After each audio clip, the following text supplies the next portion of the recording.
Now, Lord Jenkin, who served in Margaret Thatcher's government as Secretary of State for Social Services from 1979 to 1981, is here. Lord Jenkin, in opposition, you were very concerned about Stoke Mandeville. So you come to power, you are a minister, and Jimmy Savile comes to see you. You have half an hour with him. Yes, he wrote to me very soon after I became Secretary of State. He knew that I had been down. I visited when I was opposition spokesman, and that I realised its huge importance in the development of treatment for people with spinal injuries. And then, of course, the ceilings fell down. So you are his point of contact. You have half an hour with him, and he pitches to you that he's going to fundraise. And you say what? I said, we need to make sure that this hospital survives, this centre survives. And he said, well, it needs a new hospital. And I said, well, we haven't any money for it. Oh, he said, I'll provide the money if you can guarantee to keep the hospital open. And I said, I think you've got a deal. But it didn't strike you as in any way odd that he parked himself there, had a room there, had an office there, had completely free access to wards, to operating theatres, to the mortuary? He had been taken on as a porter there 11 years previously. He therefore knew about the place. He knew what it could do. And for that reason, it seemed to me that if he was now prepared to go out and raise the money to build a new hospital, which of course from the very beginning was always going to remain with the National Health Service once it was built. But now, knowing what you know... With the benefit of hindsight, of course. But do you feel culpable? No, of course not. Everybody now recognises that he was a very, very unpleasant, dangerous predator. But didn't you think it was... Nobody knew that then. But don't you think it's extraordinary that those lax arrangements were allowed to flourish, that in fact he was some kind of, he actually even had hold over the Prime Minister, Mrs Thatcher? Well, the answer to that I've quoted in the report as saying I wouldn't have been expected to have been a fellow guest when Jimmy Savile went to Chequers.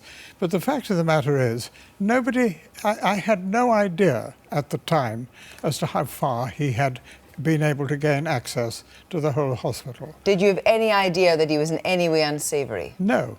Not at that stage. I mean, with the benefit of hindsight, and if I may say so to you as a BBC employee, the health service is the only one who suffered from this. But it's not even that it's not necessarily that you were expected to know, but that you were part of such a system that allowed this man, who'd once been a hospital porter 11 years earlier, unfettered access to a hospital. I mean, it is the most bizarre idea, isn't it, for a government to allow that? I have spent today reading Dr. Andrula Johnson's report, and I gave evidence to her so far as I was able to speak to it. But I have been absolutely appalled to read just how far he had gained access, and as you quoted in the moment ago in the programme, where he felt he owned the Spinal Injury Centre. I was quite unaware of that at the time. But your co-minister, Gerard Vaughan, must have known that was happening because he was intimately involved in the project. Yes. So another minister knew perfectly well his unfettered access.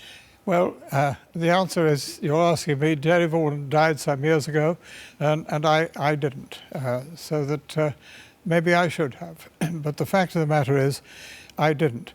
But may I say just two things? I believe that this report is an extremely valuable one. It's gone into enormous detail. And secondly, could I just say this? Yes, of course, I accept my share of the responsibility, and I deeply regret what we now know Jimmy Savile got up to while he was in this hospital. But for the victims that are left scarred by this, and now we know that so many staff knew what was going on, don't you think it is absolutely inconceivable that we cannot bring people to some kind of justice for being complicit in his debauchery? Well, this is an issue that is examined in great depth in the report as to why, when so many junior staff at the Stoke Mandeville Hospital, it was not just the spinal injuries, but the whole of the hospital, knew what he was and described him as a sex pest and a creep, that nobody at senior management was made aware of that, and they analysed... Even shouldn't junior staff be brought to book? Well, I mean, this is, many of them were the victims. I mean, I know some of them say they don't want to be called victims. But the fact of the matter is, they were the people who were suffering. And I think one of the points one just has to remember on this, if I may just finish on this note, the climate today is vastly different from what it was 30 years ago. We were then living in the aftermath of the permissive society. Oh, and that is... That was never a justification for no, paedophilia. it was never, but the fact of the matter was, as the report points out, it created the climate.